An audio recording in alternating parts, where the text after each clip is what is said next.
Start your business for the freedom of time. Now you're tired of the hustle and grind. There's gotta be a better way. It's time to listen to Chill and Prosper. Welcome to Chill and Prosper. You're ready to chill and prosper with Denise Duffield-Thomas. Hey friend, it's Denise here and welcome to another episode of Chill and Prosper. It's so much fun doing this. I am doing another episode of Ask Me Anything. This is part 3. If you missed parts 1 and 2, just go and check it out. And it's at denisedt.com/podcast is the whole list. And basically, I thought it's really fun. Sometimes I get questions that come in and it's not enough for a full podcast episode, and it keeps me on my toes because it's like a new question every couple of minutes. So this is part 3 and I'll just jump straight in.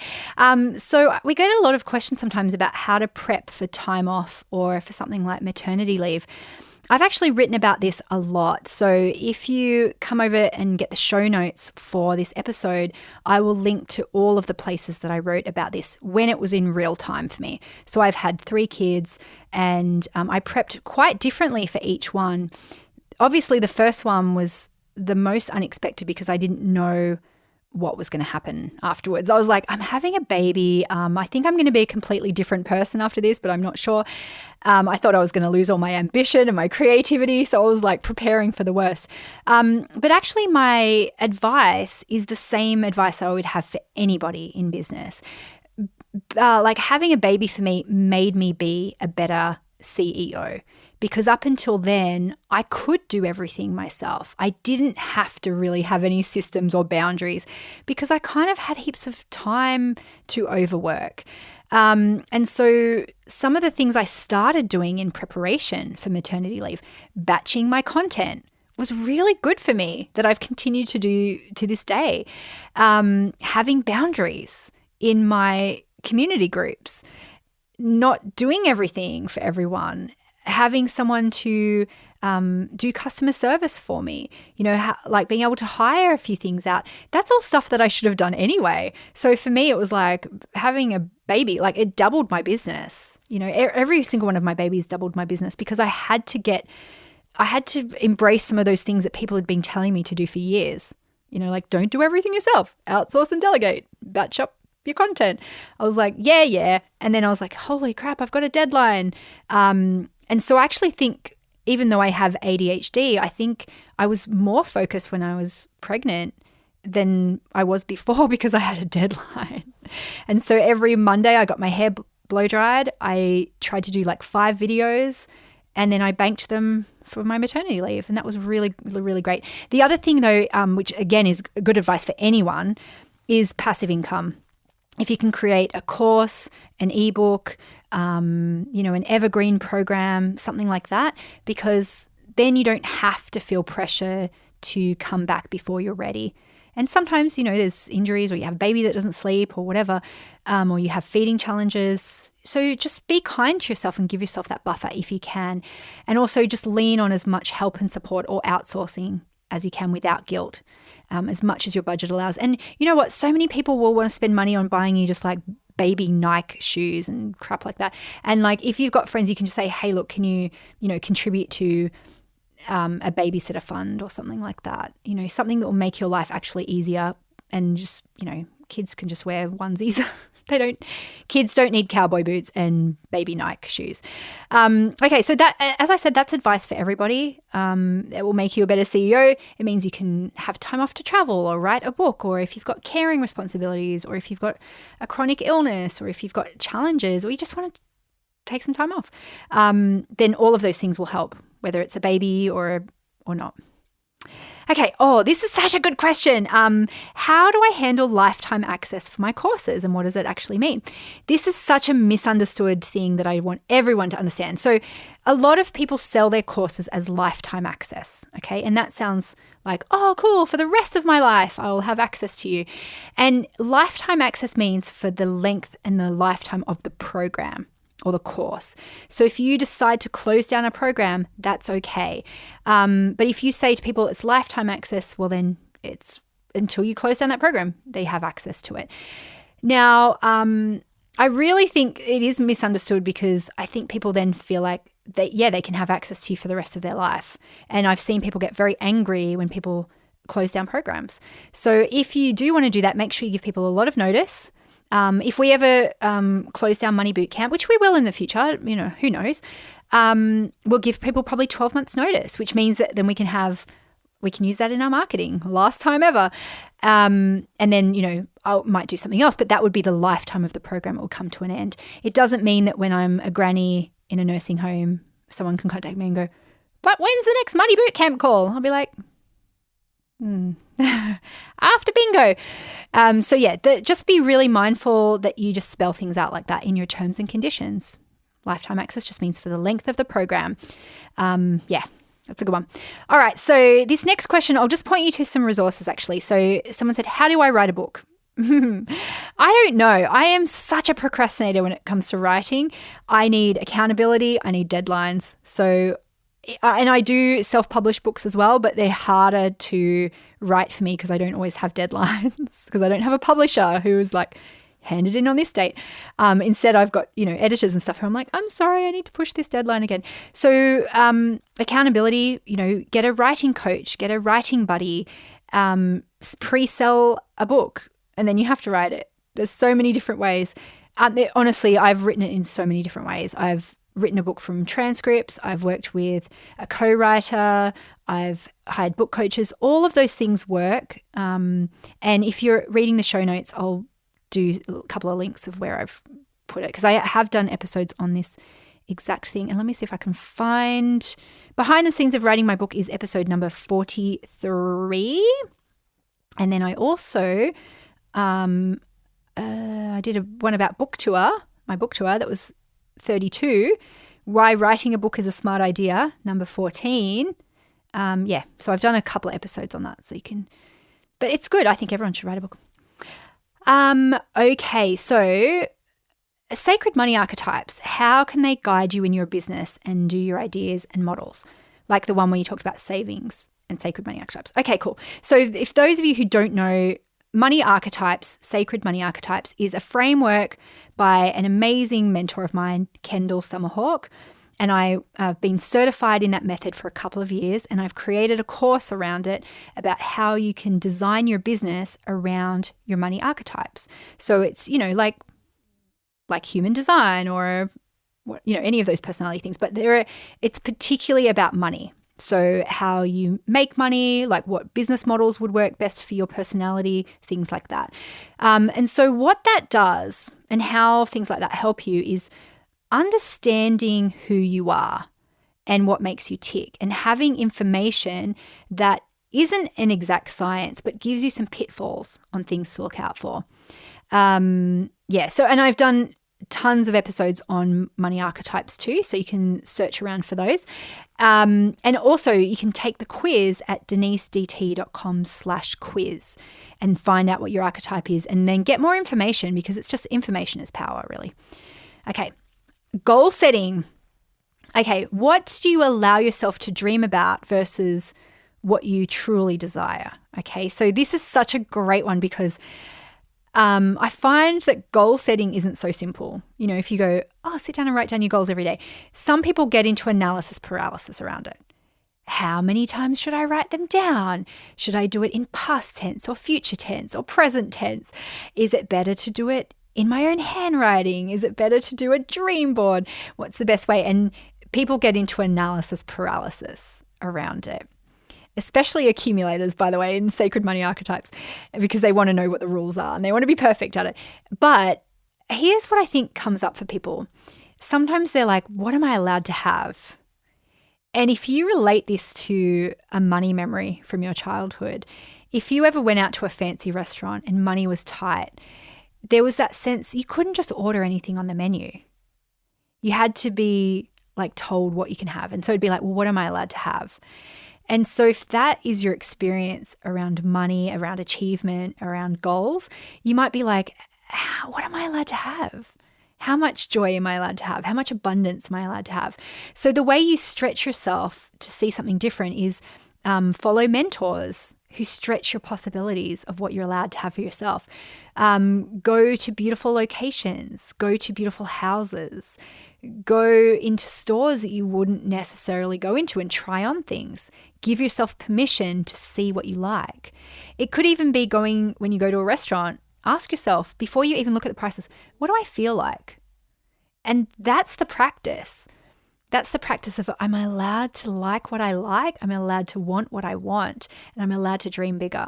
And it is totally a practice, and it's an acclimatization, because you might not have ever seen something before. You might not have ever felt comfortable before. So you acclimatize yourself by going into different places, touching different things. Literally, like practically, go and try on something in a store that you're not allowed to be in, that you perceive that you're not allowed to be in. That will stretch your ability to believe that you're allowed to have it, and it will open your eyes to what's available. Because I'm not a big designer clothes person. I do have more now than I did, but I remember just even just going into a place like that, it brought up all my money blocks. I'm not allowed to be in here. I'm an imposter. I'm a fraud. And then I tried on something. I was like, wow, it really does feel good. And then I'd try on something else and go, oh, I actually don't even like this. So it's a practice to see what you like and you don't like, and it's an acclimatization. This is the stuff we talk about in Money Bootcamp all the time. Sometimes you get it wrong, but you're allowed to dream about anything. Dreaming's free.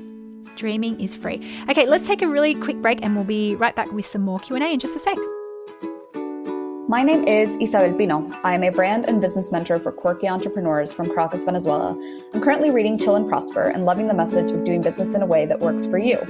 It's exactly what I preach to my clients all the time, and knowing that this actually supports your money mindset and therefore your ability to be successful has me giddy with all the possibilities. I've written down a ton of new ideas and things in my own business that I want to pivot, change, or throw out completely.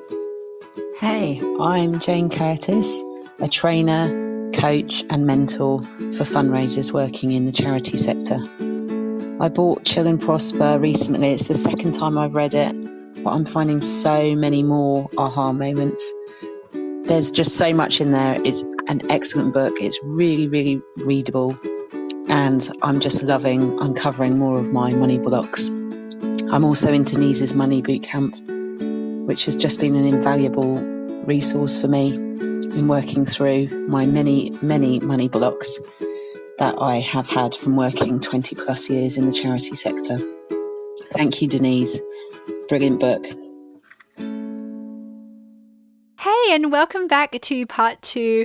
We're doing Q&A. I'm answering questions that people have sent in to me that do not necessitate an entire podcast episode. So I hope you're enjoying this. Okay, so next question is, how do you have, blah, blah, blah, blah. Let me start that again. Creative solutions to bringing in money. How do you do quick money or do unconventional things to make money quickly?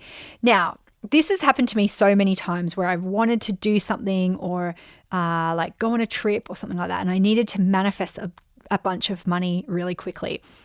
I used to have an opt-in about this. I wonder if it still exists. I might bring it back actually. Okay, I will. So if you go to denisedt.com/24, just the number 24, because I used to have an opt-in, and this is going to give me enough time for my team to pull it out, of how to manifest money in 24 hours. Okay. And so there was a whole process around that of like writing down what you need to manifest, like literally writing down the number and then doing some like mindset work around it and stuff like that. But the thing that always gets me in Money Bootcamp when someone goes, oh, I wanted to manifest this money, is that feeling of certainty of going, oh, it's okay, I can do this.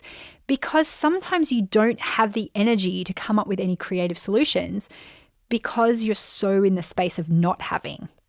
You know, you're like, I don't have the money. I'm panicked. And so you need to get yourself into a place for feeling like a bit happier and zen, which could be tapping, EFT, or it could be doing some affirmation work. And then you can have the energy to get creative around it. So yeah, go to denisedt.com/24. I'll make a note to tell my team because they love it when I just say random things on a podcast and then not tell them about it. And I'll put that whole thing in there about my process. Okay, good question. I'd love to hear about why it's so difficult to live when money is flowing in easily. So this is a question about guilt. Okay, this is a great question. You know those times where things are working out for you? And I'm so glad you asked this, because I literally had this happen to me this week. I was like, when is the bad thing coming to balance it out? And so if you're like that, maybe it's from your childhood, which it is for me, whereas I was always like, you can't get too comfortable. You can't get too excited about something. You can't hope for something because it's not going to happen. And something bad's going to happen to balance it out, because that was my experience as a kid. There was always something, a lot of insecurity and instability, and bad things did happen. And so as a grown-up, though, it can feel the same of going, oh, who am I to have all this abundance? And often that's when people start to sabotage it. I've seen people close down businesses because it made too much money and they felt guilty. I know that sounds like totally a made-up story. It's not. They go, no, it's too easy. Something bad's going to happen. Or just that feeling of guilt. It's that feeling of guilt. So what I do, and this is what I recommend, is to just stop and it's safe for me to have good things happen. It's safe for me to dream. It's safe for me to feel good. It's safe for me to have success after success. Because otherwise, if you're always waiting and anticipating for the bad thing to happen, sometimes we look for it, sometimes we manifest it because we just cannot trust the good feelings. And then we stop and we stagnate because we don't want to go anymore. Another great resource is the book, The Big Leap by Gay Hendricks. He talks about why we do that. We're afraid of overshadowing other people or for things to be too good. And I'm probably due for a reread on that one too, because we don't know how to deal with it when things are good, So it's a great question. Thank you for asking that one. Okay. How to go from 4 to 5 figures consistently. This is a good question, right? So 4 figures might be like $1,000. How to go from $1,000 to $10,000 a month. And then it could be beyond. So, I make our revenue each year in the business is sort of between 4 million and 4.5. I think it was like 4.6 last year. We just got the figures back. And so, that's each month, that's like multiple hundreds of thousands of dollars that goes through our business. And it is a process of acclimatization of going, you don't have to be perfect. That's the lesson, because I think some people think from 4 to 5, I have to work so much harder. From 5 to 6, so much harder. 6 to 7, so much harder. And each time you hit a new plateau, you have to go back and examine your money mindset. Where am I making this too hard? Where do I feel guilty about it? Where am I not allowed to have ease in my business? And that's big. You're allowed to have ease. You're allowed to make money easily. You're allowed to make more and more without working harder and harder. And so it is a mindset thing for sure. And then, of course, there are logistics. Maybe you need to grow your list. Maybe you need to tell more people about what you do. But I would honestly say so much of it is a mindset game of allowing yourself to grow without it being harder and more stressful.